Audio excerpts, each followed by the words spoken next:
YSR Congress party నాయకుల సతీమణుల్ని ఉద్దేశించి ABN Andhra Jyothi ఎండి రాధాకృష్ణ రాసిన అనుచిత పలుకులపై తెలుగుదేశం పార్టీ ఎలా రియాక్ట్ అవుతుంది అని చాలా మంది ఎదురు చూశారు. అయితే ఎట్టకేలకు మంత్రి నారా లోకేష్ గారు స్పందించారు. నారా లోకేష్ గారు ఏబిఎన్ కు మద్దతుగా ఒక ట్వీట్ పెట్టారు.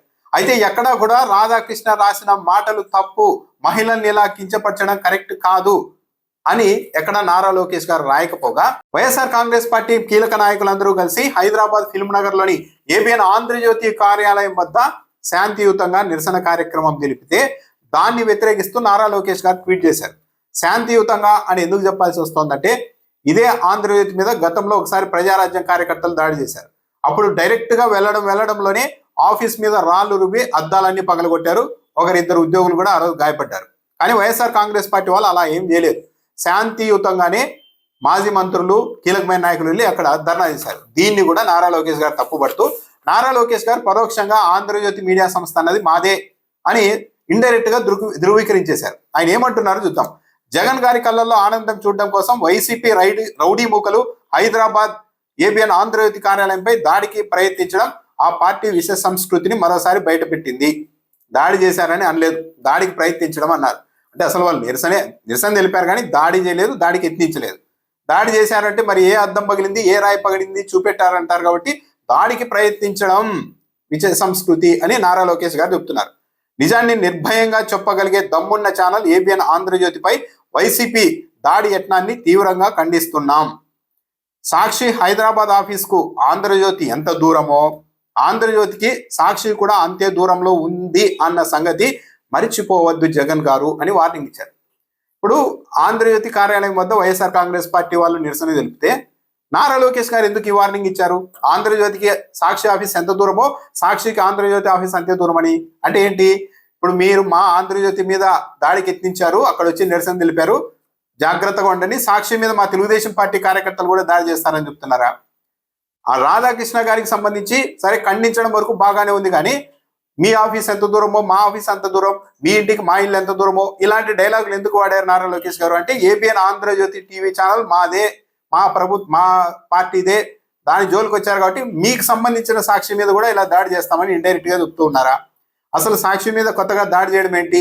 అధికారంలోనికి రాగానే రాష్ట్ర వ్యాప్తంగా ఏపీ వ్యాప్తంగా ఉన్న సాక్షి కార్యాలయం మీద దాడులు చేశారు కదా, రాళ్ళు రువ్వారు కదా, కొన్ని చోట్ల తగలబెట్టేశారు కదా, ఇంకా ఇప్పుడు కొత్తగా వార్నింగ్లు ఇవ్వడం ఏంటి? మీడియా కథనాల పట్ల నిరసన తెలియజేసే పద్ధతి ఇది కాదు. అంటే ఏంటి? సాక్షి కార్యాలయాన్ని తగలబెట్టినట్లు తగలబెట్టాలా? శాంతియుతంగా నిరసన తెలపడం ఇది పద్ధతి కాదని నారా లోకేష్ గారు చెప్తున్నారు. అంటే మాలాగా మీరు చేయాల్సిందని చెప్తున్నారా? మీలాంటి ఫ్యాక్షన్ పాలిటిక్స్ కు భయపడే రకం కాదు Andhra Jyothi ABN chairman managing director Radhakrishna గారు. ఓకే, ఇంకో ఆసక్తికరమైన కామెంట్.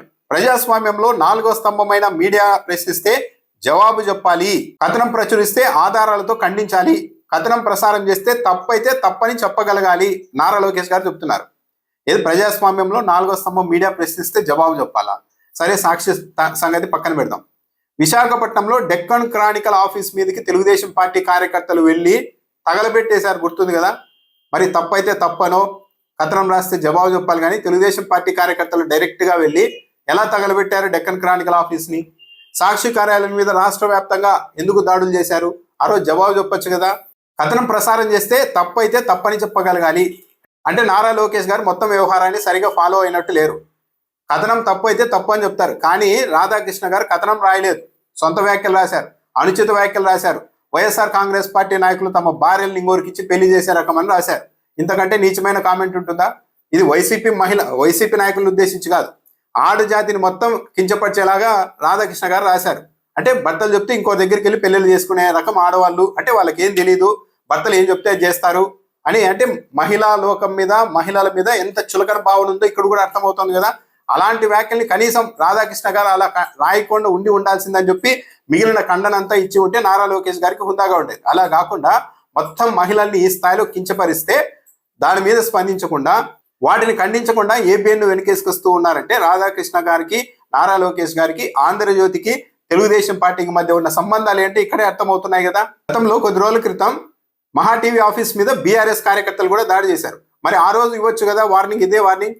కేసీఆర్ ఈ మహా టీవీకి నమస్తే తెలంగాణ పత్రికా కార్యాలయం ఎంత దూరమో నమస్తే తెలంగాణ పత్రికా కార్యాలయానికి మహా న్యూస్ కార్యాలయం కూడా అంతే దూరం అని రాయొచ్చు కదా. ట్వీట్ చేయొచ్చు కదా, ఆ రోజు ఎందుకు చేయలేదు?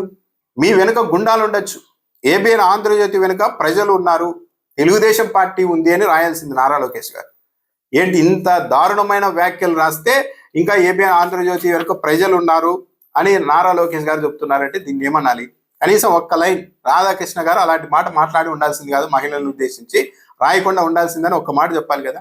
అది చెప్పకుండా శాంతియుతంగా ఒక్క రాయి వేయలేదు, ఏ ఒక్కరి మీద చేయి చేసుకోలేదు. వైఎస్ఆర్ కాంగ్రెస్ పార్టీ నాయకులు వెళ్ళిన వాళ్ళంతా కూడా సీనియర్ నాయకులు వెళ్ళి ముందాగా అక్కడ ఒక నిరసన కార్యక్రమం తెలిపి వస్తే దానికి ఈ స్థాయిలో నారా లోకేష్ గారు వార్నింగ్లు ఇవ్వాల్సిన అవసరం ఉందా?